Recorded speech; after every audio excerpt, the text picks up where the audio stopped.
अतिथि देवो भव। स्वागत करते हुए हमारे सम्मानीय अतिथियों का स्वागत।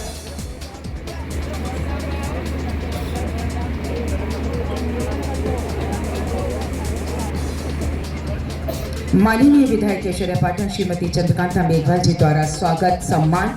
इसी क्रम में मैं निवेदन करूंगी श्री पदम नागर जी प्रधान पंचायत समिति नेनवा कि वो माननीय लोकसभा अध्यक्ष जी का उनसे निवेदन कि वो माननीय लोकसभा अध्यक्ष जी का स्वागत सम्मान करें।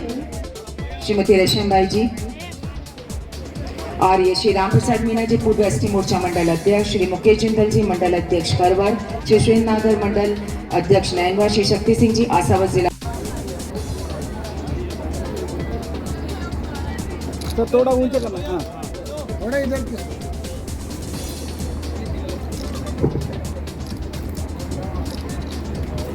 Okay sir, okay sir. Camera के सामने उनसे हमारा निवेदन कि वो माननीय लोकसभा अध्यक्ष जी का स्वागत करने के लिए आप सभी से प्लीज तालियां आपकी इस स्वागत। एक जगह आप आए हैं, आपका शत स्वागत हम करते हैं। भाभी से मेरा निवेदन श्री पदम नागर जी जो कि प्रधान पंचायत समिति में, श्री देवनारायण मीना जी से मेरा निवेदन है कि श्री देवनारायण मीना जी से मेरा निवेदन है कि श्री हेमराज नागर जी पूर्व जिले के लिए आपकी तालियां प्लीज परिषद सदस्य उनका स्वागत करें। श्री हरिनारायण मीना जी और श्री शिवजी लाल मीना जी से मेरा निवेदन है कि श्री मुकेश जिंदल जी जो कि मंडल अध्यक्ष करवर हैं, श्री प्रहलाद मीना जी और श्री रामसर मीना जी से कि श्रीमती रेशम भाई मीना जी सरपंच खजूरी को पुष्प गुच्छ भेंट कर उनका स्वागत उनका सम्मान करें। और आपकी तालियां जाओगी प्लीज। मैं श्री प्रहलाद मीना जी श्री रामसर मीना जी से निवेदन करती हूँ कि वो श्रीमती रेशम बाई जी मीना जो कि सरपंच है खजूरी की उनका पुष्प गुच्छ भेंट कर स्वागत उनका सम्मान करें। जहाँ गांव के अंदर भी अब विकास की गति बढ़ रही है, इस विद्यालय को जब मैंने बाहर से देखा तो मुझे लगा कि कोटा में भी एक निजी विद्यालय भी ऐसा नहीं हो सकता वैसा सरकारी विद्यालय भी। मैं देश और दुनिया की पढ़ाई मेरे गांव में बैठकर कर सकूं को हम पूरा करेंगे। यहां पर एक बढ़िया स्मार्ट क्लास बनाएंगे। विश्वास है उसको हमारे सहयोग से बच्चे पूरे करें। और इसलिए जब मैंने स्कूल तो देखा तो स्कूल में देखा, मैंने कहा बाउंड्री वॉल बिना दिक्कत आएगी। तो मेरा सबसे पहला प्रश्न था कि बाउंड्री वॉल शुरू होगी नहीं होगी। मुझे बताया कि बाउंड्री वॉल के लिए 15 लाख स्वीकृत हो चुके हैं, बहुत जल्दी इसकी बाउंड्री वॉल भी बन जाएगी। जब बाउंड्री वॉल बन जाएगी तो हमारे बच्चे सुरक्षित रहेंगे। और इसी तरीके इस गांव के अंदर जो आधारभूत ढांचा है, एक एक पंचायत में 3-3 करोड़ के काम। ये नए भारत की तस्वीर देख रहे हो आप। कोई समय था कि गांव में 3 लाख रुपया 5 लाख रुपया लग जाए तो बहुत बड़ी बात होती थी कि माँ का गांव में 5 लाख लग गए। पहले जब सामुदायिक भवन के पैसे मेरे पास मांगने आते थे तो 5 लाख दे दो साहब, 10 लाख दे दो। 10 लाख से बड़ी सीमा नहीं हुआ करती। अब सामुदायिक भवन बनेगा तो 20 लाख रुपए का सामुदायिक भवन बनेगा। लोग जो मूलभूत सुविधा से वंचित हैं, उनको मूलभूत सुविधा गांव के अंदर मिले। मुझे पता है कि इस गांव के अंदर पिछली बार बिजली विभाग के द्वारा पक्षपात किया जाता था।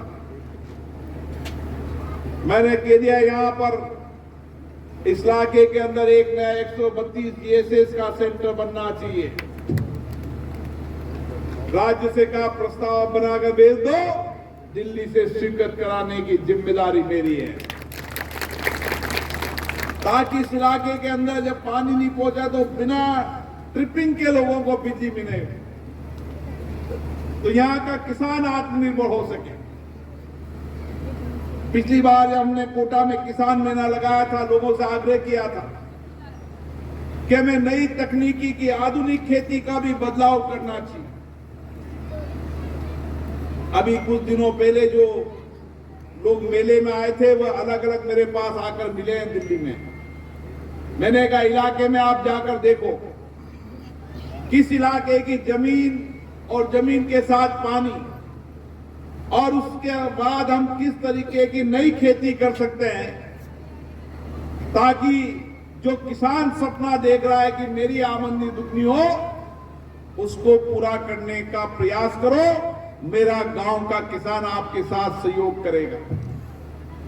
पहले गांव में कुछ लोग लगाएंगे, देखो एक दिन तो परिवर्तन हो, कोई ना मुख्यों के सब एक साथ लगा लो तो कोई मानेगा, कोई ना काय हो साफ खराब हो जाओ, जमीन काय हो जाओ। लेकिन एक गांव के अंदर 2-3 लोग लगा होगा, फिर देखेगा यार की इनकम ठीक होगी, आपन ही को लगानी चाहिए। ऐसे एक एक गांव के अंदर जब एक्सीडेंट करेंगे तो उसको देखकर दूसरे लोग भी करेंगे। मुझे पता है कि मैं 1 साल 2 साल में परिवर्तन नहीं कर सकता, लेकिन मुझे परिवर्तन करने का तो प्रयास करना पड़ेगा ना। कब तक मेरे किसान को ऐसे देखता रहूंगा कि ओलावृष्टि हो जाए तो फसल नष्ट, शीतलहर आ जाए तो फसल नष्ट,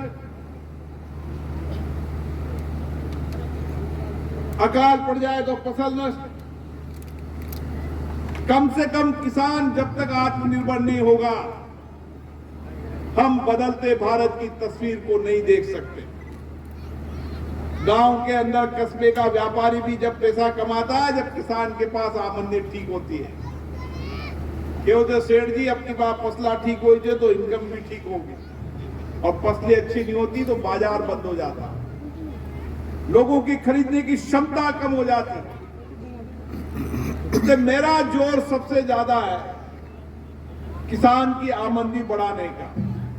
मुझे याद है कि एक लंबा सफर है, मुश्किल और कठोर सफर है, जिनको 100 साल 150 साल में कुछ बदलाव नहीं हो सकता, उसको बदलाव का सपना देखना बिरला जी अजीब सी चीज है।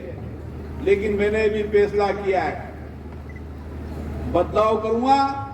आज नहीं 5 साल बाद देखते किसानों की, इस इलाके की किसान की हालत, देश के अन्य किसानों को बताऊंगा कि देखो कैसे हमने बदलाव किया।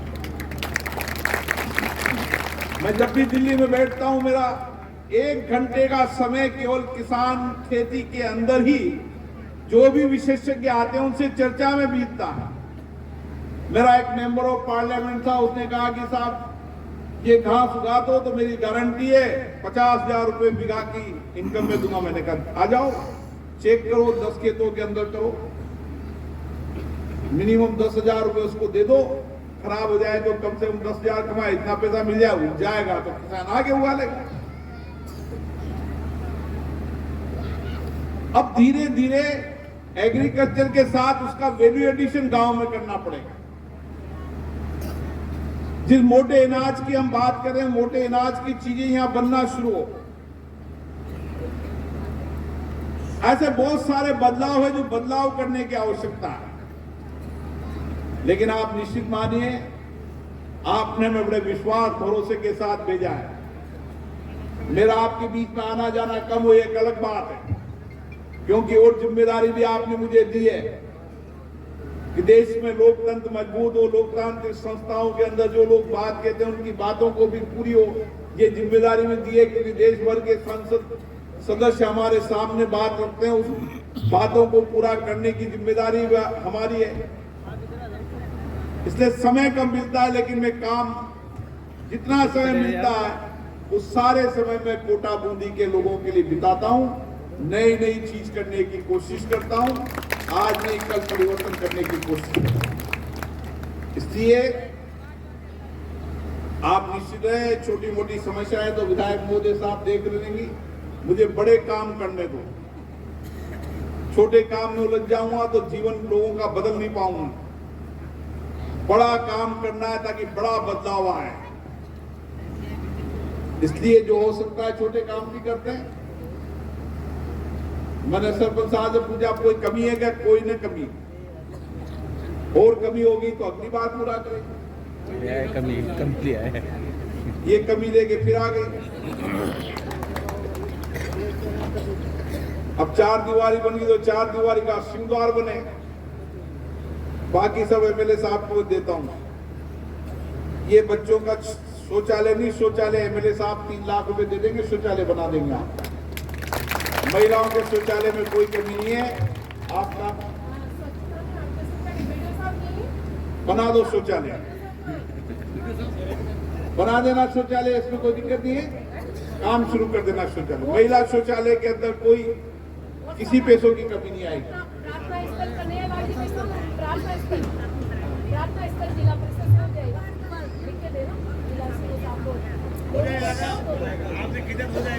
सब हो जाएगा।